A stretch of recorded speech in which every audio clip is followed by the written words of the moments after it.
नमस्कार। मध्य प्रदेश की सत्ता और ब्यूरोक्रेसी की तमाम खबरों को लेकर एक बार फिर आपका दोस्त आशुतोष हाजिर हो चुका है और हमेशा की तरह हमारे साथ एक बार फिर मौजूद हैं अग्निबाण अखबार के संपादक श्री रविंद्र जैन जी। सर, आपको बहुत बहुत स्वागत है। धन्यवाद। सर, जानना चाहेंगे, आपने अपने कॉलम में लिखा है तिहाड़ जेल पहुंचे मध्य प्रदेश के पूर्व मंत्री। ये बड़ी रहस्यमय हेडिंग आपने दी है सर। देखिए, ये जो मेरा कॉलम है ये सुनी सुनाई के नाम से है, जो मंगलवार को अग्निबाण पे आपको पढ़ने मिलता है और उसकी समीक्षा आशुतोष जी आप कर रहे हैं, धन्यवाद। ये बड़ी रोचक खबर है मध्य प्रदेश के सभी पाठकों के लिए, दर्शकों के लिए। मध्य प्रदेश में शिवराज सिंह जी चौहान ने अल्पसंख्यक आयोग में सदस्य बनाए थे ग्वालियर के डॉक्टर अमरजीत सिंह भल्ला को, और उन्हें कैबिनेट मंत्री का दर्जा भी दिया था। और इस समय भल्ला जी तिहाड़ जेल की हवा खा रहे हैं। कारण यह है कि सोनिया गांधी की राजनीतिक सलाहकार हैं अर्चना डालमिया और भल्ला जी ने ग्वालियर में डीपीएस स्कूल खोला था, और उन दोनों के बीच में पैसे के लेन देन को लेकर इतना विवाद हुआ कि अनेक शिकायतें भल्ला जी ने ग्वालियर में की और अर्चना डालमिया ने दिल्ली में की उनके खिलाफ। आपने देखा होगा जब कमलनाथ की मध्य प्रदेश में सरकार थी तो भल्ला का जो ग्वालियर में हॉस्पिटल है, जिसे हम सारा हॉस्पिटल के नाम से जानते थे, उस पर बुलडोजर चलाया गया, पूरा तोड़ दिया गया था।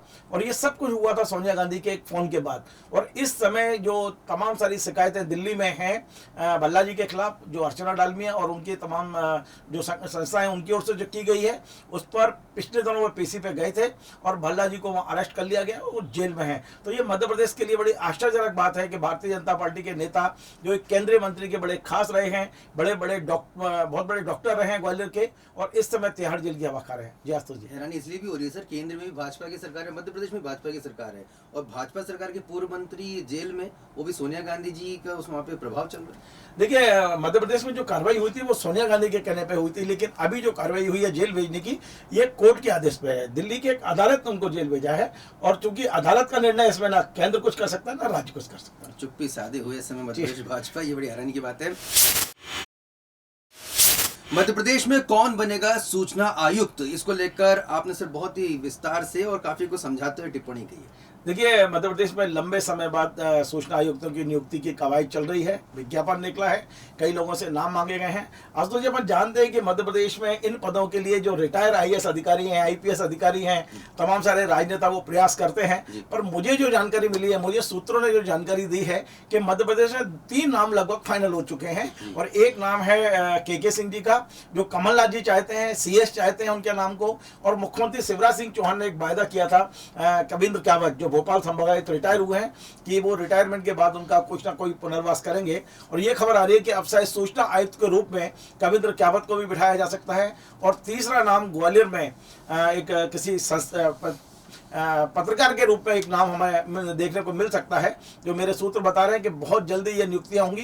3 नाम लगभग फाइनल। और एक चौंकाने वाली बात यह है कि मध्य प्रदेश के मुख्यमंत्री के सचिव, प्रमुख सचिव रहे एक अधिकारी, उन्होंने भी आवेदन दिया है, लेकिन सीएस से खटपट के कारण से लगता नहीं कि उनके नाम पे कोई विचार होगा। उनके नाम पे कोई विचार होगा। काफी कुछ आपने बता दिया। हाल ही में सर ग्वालियर भी गए थे मुख्यमंत्री जी, एक बड़े अखबार के कार्यक्रम में हमने शामिल हुए थे। बड़ा ही रोचक कार्यक्रम रहा था वो। देखिए, उस कार्यक्रम में मुख्यमंत्री ने जो बात कही है वो ज्यादा रोचक है। उन्होंने वह कहा है, दैनिक स्वदेश के जो 50 साल हुए हैं स्थापना के, और मोहन भागवत जी भी उस कार्यक्रम में पहुंचे हैं, और मुख्यमंत्री जी ने ये बात कही कि जरा हल्ला मचा दिया है मध्य प्रदेश के मीडिया जगत में। उन्होंने कहा है कि जो भी व्यक्ति अपने काम धंधों को बचाना चाहते हैं, उद्योग को बचाना चाहते हैं, रेत का काम करते हैं, शराब का काम करते हैं, वो ठेकेदारी का काम करते हैं, वो समाचार पत्र निकालने लगे हैं। ये मुख्यमंत्री ने पहली बार 18 साल में पहली बार मुख्यमंत्री ने खुलकर बोला है। मुझे लगता है कि पिछले दिनों जो छापे पड़े हैं रेत व्यापारी के यहाँ, शराब व्यापारी के यहाँ, वही बात मुख्यमंत्री के दिमाग में रही है। और जिस तरह स्वदेश समाचार पत्र लगातार एक विचारधारा को लेकर काम कर रहा है, मुख्यमंत्री जी ने उन दोनों को कंपेयर करते हुए ये बात कही है। जी बिल्कुल। और हैरानी की बात है सर कि ये तमाम दूसरे धंधे करते हैं लेकिन कहलाते हैं मीडिया हाउस, और जब छापा पड़ता है तो दुर्भाग्य की बात है सर कि हम लोग भी छापते हैं कि मीडिया हाउस पे पड़ा छापा, लेकिन वो दूसरे धंधे जिसमें पहले से वो जुड़ा होता है और बाद में मीडिया में आता है, उस पर हम गौर नहीं करते। देखिए, बड़ी कमाल की बात है कि तेल वाला अखबार निकाल रहा है, लेकिन ये भी तय है कि लंबे समय से अखबार बेचने वाला भी अब तेल के धंधे में आ गया है। जी वाइस वर्सा। भोपाल सांसद की पेशी और बीमारी, ये टाइटल है सर, और आपने सीधे तौर पर यहाँ पर आपके कटाक्ष के घेरे में ले लिया है साध्वी प्रज्ञा ठाकुर जी को। देखिए, मैंने ये देख रहा हूँ कि साध्वी प्रज्ञा ठाकुर से हमें बड़ी उम्मीद थी। भोपाल की जनता ने बड़ी उम्मीदों से चुना, दिग्विजय सिंह को हराया और उनको चुना। लगभग 3 लाख वोटों से वो चुनी। हमें उम्मीद थी कि जब वो भोपाल की सांसद बनेंगी तो भोपाल के लिए बहुत कुछ करेंगी, लेकिन जब भी कुछ करने का मौका आता है तो वो किसी अस्पताल में भर्ती नजर आती हैं। अभी उनकी दिल्ली की एनआईए, बॉम्बे की एनआईए कोर्ट में पेशी थी और एनआईए कोर्ट उनसे तमाम सारी बात करने वाली थी, उनकी पेशी में पूछताछ होने वाली थी, बहुत सारे तथ्य उनसे मांगने वाली थी। लेकिन जाते ही जैसे वो वहाँ पहुंची हैं, उनके वकील ने कहा कि सांसद महोदय बहुत ज़्यादा अस्वस्थ हैं, उन्हें तत्काल अस्पताल ले जाना पड़ेगा। कोर्ट की अपनी मजबूरी है। कोर्ट को जब ये बात कही गई कि उन्हें तत्काल अस्पताल ले जाना पड़ेगा तो वो मंजूरी मिली और वो सीधे बॉम्बे के एक अस्पताल में भर्ती हैं। और मुझे ये जानकारी मिली है कि वो बेशक वहाँ भर्ती थी, लेकिन अब वो दिल्ली में जो कि सांसद का व्हिप जारी हुई है, संसद का सत्र शुरू हो गया है और वे वहाँ पहुँचने वाली है या पहुँच गई होंगी, जैसी मेरे पास सूचना है। लेकिन ये बड़ा दुर्भाग्य है कि एक जनप्रतिनिधि ना कोर्ट का सामना कर रही हैं, ना अपने मतदाताओं का सामना कर रही हैं। जब भी जिम्मेदारी की बात आती है वो एक ही बात कहती हैं कि पुलिस ने उन्हें टॉर्चर किया है और वे अपने इलाज करा रही हैं, हमेशा बीमारी का बहाना करती हैं। लेकिन ये भी तय है कि जब यहाँ भोपाल में रहती हैं और प्रसन्न रहती हैं, कोर्ट की पेशी नहीं होती है, तो वे कभी कबड्डी खेलते नजर आती हैं, कभी वे डांस करते हुए नजर आती हैं। लेकिन यदि आप अस्वस्थ हैं तो फिर ये कबड्डी कैसे खेल रही हैं आप, और अस्वस्थ नहीं है तो आप क्यों नहीं सामना कर रहे हैं अपने मतदाताओं का। ये तमाम सारे ऐसे सवाल हैं जो हमेशा वो उनके घेरों में तो वो रहती हैं। कम से कम अब चर्चा में एक और आईएएस अधिकारी हैं, राजेश राजौरा। सरकार का एक कॉलम आया है और उसमें साफ तौर पर आपने कहा है कि इन दिनों वो काफी करीबी हो गए आईपीएस अधिकारियों के। देखिए, मैंने ये बात इसलिए लिखी है कि हम ये देख रहे हैं कि लंबे समय से मध्य प्रदेश में आईएएस और आईपीएस ये दोनों अपनी अपनी लॉबिंग करते हैं। ऐसे समय में जबकि मुख्यमंत्री जी ने मध्य प्रदेश में पुलिस कमिश्नर प्रणाली लागू करने की घोषणा कर दी है और पुलिस कमिश्नर प्रणाली का विरोध करते हैं आईएएस लॉबी। ऐसे में जबकि तमाम सारे ये कहा जाता था कि आईएएस हमेशा आईपीएस को दबा के रखते हैं, लेकिन गृह विभाग जब से राजौरा को मिला है, मैंने देखा है कि राजौरा जी ने अपना दरवाजा आईपीएस अधिकारी के लिए खोल दिया है। वे आगे बढ़कर उनकी मदद करते हैं। किसी आईपीएस अधिकारी को यदि सीएस से मिलना है, सीएम से मिलना है, यदि गृह मंत्री से मिलना है, तो वे खुद पहल करके उनकी मुलाकात भी कराते हैं, उनके काम भी कराते हैं। एक बात। दूसरी बात, आप देखेंगे कि पुलिस कमिश्नर प्रणाली लागू हुई तो तमाम सारे आईएएस अधिकारी इससे खपा थे, क्योंकि मुख्यमंत्री की घोषणा थी, बोल नहीं पा रहे हैं। लेकिन यह तय है कि वो अंदर ही अंदर कोशिश कर रहे थे किस तरह से इसको रुकवाया जा सकता है। लेकिन राजेश राजौरा जी के दफ्तर में यानी गृह विभाग में ये पुलिस कमिश्नर प्रणाली की फाइल ऐसा लग रहा है जैसे पंख लगा के उड़ रही हो। उन्होंने 3-4 दिन के अंदर सारा प्रस्ताव बना लिया, विधि विभाग की अनुमति ले ली और वो मुख्यमंत्री के टेबल तक पहुंचा दी कि जितनी जल्दी उसको लागू किया जाए। तो राजेश राजौरा का ये रुख मैं देखता हूँ तो मुझे लगता है कि वाकई राजेश राजौरा ने आईपीएस अधिकारियों के प्रति बड़े वो रखा है। और एक और बड़ी बात जो भी आप देख रहे होंगे, 3-4 दिन पहले बैठक हुई है, मध्य प्रदेश आईपीएस अधिकारी लगभग 150 अधिकारियों की सीआर चेक हुई है कि क्या ऐसे अधिकारी मध्य प्रदेश में हैं आईपीएस जिनको जबरिया रिटायर किया जा सकता है या बर्खास्त किया जा सकता है। देखिए, मैं आपको बताऊं, ये 100% तय है कि मध्य प्रदेश में कम से कम आधा दर्जन ऐसे आईपीएस अधिकारी हैं। सरकार चाहे तो उनको जबरिया रिटायर कर सकती है और सरकार चाहे तो उनको बर्खास्त भी कर सकती है। लेकिन राजौरा साहब के उसमें जब मीटिंग हुई और उन्होंने जो सारे लोगों के सामने तथ्य रखे तो उसमें एक भी अधिकारी को ऐसा नहीं पाया जिन्हें जबरिया रिटायर किया जाए। और इस बात की सूचना स्वयं राजौरा साहब ने अपने मोबाइल से सोशल मीडिया को दी। तो उनका ये तमाम सारा रुख जो देख रहा हूँ मैं राजौरा साहब का, मुझे लगता है कि वो आईपीएस अधिकारी बहुत खुश हैं उनके इस पूरे व्यवहार से, उनके रुख से, उनकी कार्यशैली से। काफी बड़ा दिल करके चल रहे हैं और ये उनमें से चंद अधिकारियों में से सिर्फ सत्ता किसी की भी हो, परिवर्तन होने के बावजूद भी वो सत्ता के शीर्ष से करीबी होने का जो उनका मादा है वो देखने वाली बात। देखिए, सत्ता के शीर्ष पर बैठे हुए व्यक्ति की आंखों के इशारे से यदि काम करने वाला अधिकारी होता है वो सबको पसंद आता है। और मुझे लगता है राजौरा जी ऐसे अधिकारी हैं, चाहे कमलनाथ जी रहें या उमा भारती रहें या शिवराज सिंह जी चौहान रहें, उन्हें मालूम है कि हमारा नेता क्या चाहता है, उसके अनुसार विभाग में फाइल को मूव करते हैं। यही कारण है कि वो सबके दुलारे रहते हैं, सबके दुलारे रहते हैं। लेकिन विधानसभा का, मध्य प्रदेश विधानसभा का महत्व घटता जा रहा है, इस पर चिंता जाहिर करिए सर आपने कॉलम। देखिए, बहुत बड़ी चिंता का विषय है मध्य प्रदेश विधानसभा हमने क्यों बनाई और विधानसभा का उपयोग क्या है। उपयोग है मध्य प्रदेश के तमाम सारे महत्वपूर्ण मुद्दों पर विधानसभा में चर्चा होना चाहिए। लेकिन बड़ा आश्चर्य है कि पिछले 2 साल में जितने भी कानून बने हैं, एक भी कानून पर 1 मिनट भी चर्चा नहीं हुई विधानसभा में। मैंने दिग्विजय सिंह जी के कार्यकाल को पूरा विधानसभा में कवर किया, 93 से 98, 98 से 2003 तक। उस समय दिग्विजय सिंह के 5 साल के कार्यकाल में 288 और 282 बैठकें हुआ करती थी 5 साल में। लेकिन जब भारतीय जनता पार्टी की सरकार आई तो हमने देखा कि वो बैठकें करीब 150 पे आ गई, 135 पे आ गई, 170 पर आ गई। और अभी जो इस समय जो 3 साल लगभग निकल चुके हैं, इसमें कांग्रेस भी रही और बीजेपी भी रही है। ठीक है, इसमें कोविड भी रहा है, कोरोना का काल भी रहा है, लेकिन केवल 43 बैठकें हुई हैं। विधानसभा हमने क्यों बनाई? ये विधानसभा बनाई कि हम तमाम सारे जन समस्याओं के मुद्दे पे हम चर्चा करें। हमने विधायकों की सैलरी 25,000 से बढ़ाकर 1.5 लाख कर दी लगभग। उनकी सुविधाएं बढ़ा दी, उनको तमाम सारे बंगले, और उनको ये रिटायर होने के बाद भी उनको भोपाल में बंगला मिले, सस्ता बंगला मिलना चाहिए। हम ये सब चीज़ें हम कर रहे हैं, विधायकों की सुविधा का हम ध्यान रख रहे हैं। लेकिन विधायक यहाँ बैठ कर जन समस्याओं पर चर्चा करें, उन मुद्दों पर डिस्कस करें, सरकार को विवश करें कि उन समस्याओं का समाधान किया जाए, इन पर कोई चर्चा नहीं हो रही है। तो क्या विधानसभा धीरे धीरे अपना महत्व खोती जा रही है?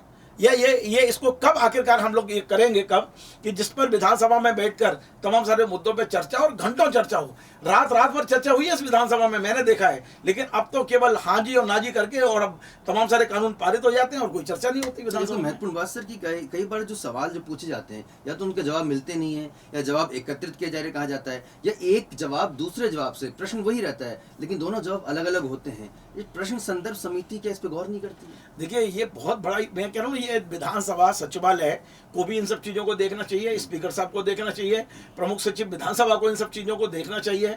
मध्य प्रदेश का सौभाग्य है कि गिरीश गौतम जैसे विधानसभा स्पीकर इस समय मिले हैं, तेज तर्रार हैं वो, और वो मतलब काफ़ी बदलाव कर रहे हैं। मुझे उम्मीद है कि जैसे ही स्थिति सामान्य होंगी, कोरोना के ये काल खत्म होगा, गिरीश गौतम जी निश्चित तौर पर इनकी संख्या भी बढ़ाएंगे और सरकार पर इस बात के लिए दबाव भी बनाएंगे कि अधिक से अधिक मुद्दों पर विधानसभा में चर्चा होनी चाहिए। सत्ता के केंद्रों से एक कलेक्टर साहब बड़े परेशान है। मध्य प्रदेश के कौन है सर वो कलेक्टर, अगर बताना चाहें? लेकिन आपने काफी कुछ इशारा कर दिया कि विंध्य क्षेत्र के कलेक्टर साहब है। देखिए, कई जिलों में ऐसा हो रहा है कि भारतीय जनता पार्टी में कुछ लोग नए आए हैं, कुछ पुराने हैं, तो वहाँ जो कलेक्टर हैं उनको बड़ी दिक्कत आती है। लेकिन विंध्य में बड़ा ऐसा है कि एक जिला जहाँ पुराने ही भारतीय जनता पार्टी के 2 नेताओं के कारण से कलेक्टर बड़े परेशान हैं। जो मेरे को सूचना मिली, हालांकि मैंने संकेत में है, आप समझ जाएंगे कि पहले से ही एक पूर्व मंत्री वहाँ के इशारे पर कलेक्टर सारे काम कर रहे थे। इसी दौरान अचानक एक संवैधानिक पद पर बैठे हुए व्यक्ति की पदस्थापना जब हो जाती है तो वो भी चाहते हैं कि उनके हिसाब से कलेक्टर चले, और दोनों लोगों में आपस में नहीं बनती। दोनों बेशक एक ही संप्रदाय से आते हैं, एक ही समाज से आते हैं, लेकिन भारतीय जनता पार्टी के 2 बड़े नेताओं में आपस की खटपीट के कारण से, या आपसी विवाद के कारण से, उनकी अपनी विचारधारा के कारण से, उनके अपने अपने समर्थकों के कारण से वो कलेक्टर को बड़ी दिक्कत होती है। और वो जिस कलेक्टर की मैं बात कर रहा हूँ वो बड़े ईमानदार कलेक्टर हैं और ज़्यादा किसी जिले में टिक नहीं पाए हैं। तो मुझे लगता है कि इन दोनों नेताओं के विवाद में ऐसा नहीं हो कि कलेक्टर की बलि फिर से चढ़ जाए। कलेक्टर की बलि, अब आप बता रहे विंध्य क्षेत्र की, मुझे तो लग रहा है सर बुंदेलखंड के सागर जिले का भी अगर आप जिक्र करते हैं, वहाँ तो 3 मंत्री विद्यमान है। देखिए, सागर छोड़िए, टीकमगढ़ में देखिए क्या हाल है, अब वहाँ देखिए छतरपुर में देखिए क्या हाल है। छतरपुर में ये स्थिति है कि एक विधायक भारतीय जनता पार्टी के कलेक्टर से मिलने के लिए 4 घंटे तक उनके दरवाजे में धरना देके बैठते हैं, मीडिया को बुला के वो बयान देते हैं कि मुझे कलेक्टर से जान का खतरा है, कलेक्टर मुझे फंसा सकता है। अगले कॉलम में, क्योंकि आपने अलग से हेडिंग इसमें आपने डाली है, और अंत में ये सर आपने इसकी हेडिंग दी है, और उसमें आपने इस बात का जिक्र किया है कि मध्य प्रदेश भाजपा के कई विधायक जो हैं वो ट्रांसफर पोस्टिंग के लिए काफी जो हैरान परेशान हो रहे हैं। उस बात का उल्लेख खुद मुख्यमंत्री शिवराज सिंह चौहान जी ने किया। सर देखिए, इस समय कार्यकारिणी की बैठक में शायद मुख्यमंत्री सोच के आए थे कि इस बार कार्यकर्ताओं और नेताओं को सबक बाद में सिखाया जाए। जिन जनप्रतिनिधियों पर बहुत बड़ी जिम्मेदारी है उनको थोड़ा सा आईना दिखाने की जरूरत है। और मुख्यमंत्री ने को जब मौका मिला बोलने का, समापन भाषण जो हुआ और उसका लाइव टेलीकास्ट भी हुआ, उसको पब्लिक भी किया गया, और मुख्यमंत्री ने मंच से कहा इस बार कि यदि मैं विधायकों के प्रस्तावों पर ट्रांसफर करने लगूं तो तमाम सारे यहाँ जो स्कूल हैं वो खाली हो जाएंगे, क्योंकि सारे टीचरों के ट्रांसफर के प्रस्ताव विधायकों ने दे रखे हैं, तमाम सारे अस्पताल खाली हो जाएंगे, डॉक्टरों के दे रखे हैं। मुख्यमंत्री जी ने बड़ी शालीनता से बात कही है, लेकिन ये तय है कि माननीय मतलब शिवराज सिंह चौहान तभी बोलते हैं जब पानी सिर के ऊपर हो जाता है उनके। उन्होंने यदि ये बात कही है तो वो निश्चित तौर पर बहुत परेशान रहे होंगे। तमाम सारे विधायकों के जो प्रस्ताव हैं, भाई उम्मीद ये की जाती है कि यदि जनप्रतिनिधि है, विधायक है, वो आएगा, समस्याओं को लेकर आएगा। पानी की समस्या है, मेरे मोहल्ले में सड़क की समस्या है, या बिजली की समस्या है, या और तमाम सारी समस्याएं होती हैं। उनके बजाय विधायक लाते हैं ट्रांसफर पोस्टिंग के काम, विधायक लाते हैं ठेके के काम। तो उससे मुख्यमंत्री ने इस संकेतों में एक बात विधायकों को कहने की कोशिश की है कि आप जिस काम के लिए चुने गए हैं, आप पहले उस पर फोकस करिए। यदि आपको लगता है कि 2-4 ट्रांसफर के काम जरूरी है तो करिए, लेकिन तमाम सारे काम केवल वही लेके आएंगे आप, तो निश्चित तौर पर सरकार को बड़ा संकट पैदा हो जाता है। और जो हम चाहते हैं कि ग्रामीण क्षेत्र में डॉक्टर हों, ग्रामीण क्षेत्र में शिक्षक हों, तो वो तमाम सारे स्कूल, यदि स्कूल और अस्पताल खाली रहेंगे तो सरकार की भी बदनामी होती है। अच्छा, इस तरह के आरोप कांग्रेस सरकार में बड़े लगते थे कि तबादला उद्योग चल रहा है, लेकिन वही बात खुद मुख्यमंत्री शिवराज सिंह चौहान हाँ, कांग्रेस पिछले 15-20 साल से, अब आप देखिए कि 2003 में मध्य प्रदेश में सरकार बनी थी बीजेपी की, और उसके बाद जो एक नई पीढ़ी आई, और उसने तो देखे नहीं कांग्रेस का कार्यकाल कैसा होता है। 18 महीने में कमलनाथ जी का कार्यकाल पर देखा है। आज जो एक बहुत बड़ी, मतलब आप समझ सकते हैं कि 15 से 20% मतदाता ऐसे हैं जिन्होंने कांग्रेस को देखा ही नहीं है, और अब जो कुछ देखा वो भारतीय जनता पार्टी को देखा। और भारतीय जनता पार्टी इस समय सरकार में है, उनकी जिम्मेदारी ज्यादा है, और उनके जनप्रतिनिधि, चाहे सरकार की कितनी भी मजबूरी हो, जनप्रतिनिधियों की जो कार्यशैली है वो पैसा कमाने की ज्यादा है। मैं तो पहले बड़ा खुल के कहता रहा हूँ, और भारतीय जनता पार्टी के तमाम नेताओं के साथ जो मैं बैठता हूँ या जिम्मेदार लोगों के साथ बैठता हूँ, उनसे मैं बोलता हूँ कि यदि आपने भ्रष्टाचार पर अंकुश नहीं लगाया, अपने जनप्रतिनिधियों पर अंकुश नहीं लगाया, तो मध्य प्रदेश के हालात खराब होंगे। जोड़ तोड़ करके सरकार बनाना आसान है, पर मध्य प्रदेश को संभालना बहुत जरूरी है। मध्य प्रदेश के विकास को संभालना जरूरी है, जो शिवराज जी भी चाहते हैं और भारतीय जनता पार्टी संगठन भी चाहता है। लेकिन जब तक उनके साथी सब नहीं चाहेंगे तब तक ये नहीं हो पाएगा। बहुत खूब सर। तो सत्ता, संगठन और तमाम प्रशासनिक गलियारों की छुपी हुई खबरों को खंगाल कर लाने वाले इस एपिसोड में फिलहाल इतना ही। सुनी सुनाई की अगले एपिसोड में रविंद्र जैन सर के साथ हम फिर से आपसे मुखातिब होंगे। तब तक के लिए नमस्कार। और हाँ, हमारे चैनल को लाइक करें, सब्सक्राइब करो। आप क्या कुछ जानना चाहते हैं कमेंट बॉक्स में जरूर लिखकर हमें बताएं। नमस्कार।